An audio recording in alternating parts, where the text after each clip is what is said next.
साथियों, SKM non political और किसान मजदूर मोर्चा जो कि आंदोलन कर रही देश की 200 जथेबंदियों के आह्वान पर किसानों पर बीजेपी द्वारा किए गए अत्याचार के विरोध में और गिरफ्तार किए गए किसानों को रिहा कराने के लिए आज देश भर में जिला मुख्यालयों पर रोष मार्च निकाला गया और बीजेपी के पुतले फूके गए।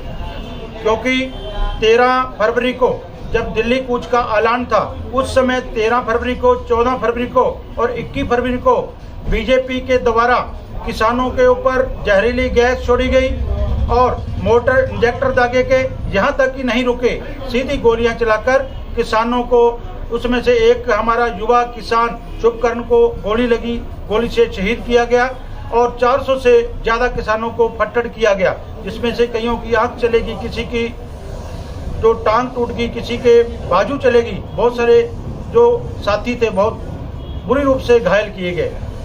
किसानों के कैंप में आकर उनके ट्रैक्टरों को, उनके साधनों को तोड़ा गया। हमारे बुजुर्गों को ट्रालियों से उतार कर उनसे बुरी तरह से मारपीट की गई। यहाँ तक नहीं रुकी सरकार, उसके बाद जो हमारे किसान साथियों को पकड़ कर लेके गए और उनके ऊपर केस कर दिए। हमारे ही किसानों पर गोली चलाई, हमारे ही किसानों को मारा गया, पीटा गया और उनके ऊपर केस करके उन्होंने जेलों को रोका गया। उनकी रिहाई के लिए 3 साथी अभी भी, अनीश खटकर, नवदीप सिंह और गुरकीरत सिंह, 2 अम्बाला की जेल में, एक जींद जेल में बंद है। उन किसानों की रिहाई के लिए हमने आज प्रदर्शन किया।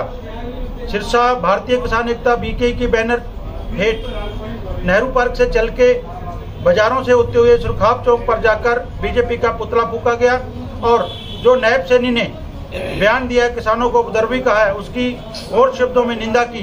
तो हम उस मुख्यमंत्री को कहना चाहते हैं, उपद्रवी किसान नहीं, उपद्रवी बीजेपी है, जिन्होंने रास्ते रोके, जिन्होंने किले गाड़ी, जिन्होंने दीवारें की, जिन्होंने किसानों के ऊपर सीधी गोलियां चलाई, किसानों के ट्रैक्टरों को कैंप में आके तोड़ा, बुजुर्ग किसानों को भी नहीं छोड़ा, उनको मारा पीटा, उनको घायल किया और किसानों को गिरफ्तार किया। उपद्रवी किसान नहीं, उपद्रवी सरकार है। अगर किसान उपद्रवी होते तो आपके मंत्री दिल्ली से चलकर 4 दौर की वार्ता के लिए सारी रात किसानों से बातचीत ना करते। इसलिए अपनी भाषा को विराम दें और किसानों से माफी मांगे। इस जो आपने उपद्रवी कहा है, इससे किसानों की माफी मांगे, नहीं तो मजबूरन हमें विरोध करना पड़ेगा। हम आपके चैनल के माध्यम से किसानों को, आवाम को, किसान और मजदूर साथियों को, गांव वालों को कहना चाहते हैं, हमने गांवों में जो पोस्टर बनाए हैं वो पोस्टर लगाने हैं। हमने विरोध नहीं करना, हमने सवाल करने हैं। लेकिन ये बीजेपी के सवालों से भागते हैं क्योंकि ये कातिल सरकार सवालों के जवाब नहीं है। अगर सवालों से भागते हैं तो काले झंडे दिखाएं।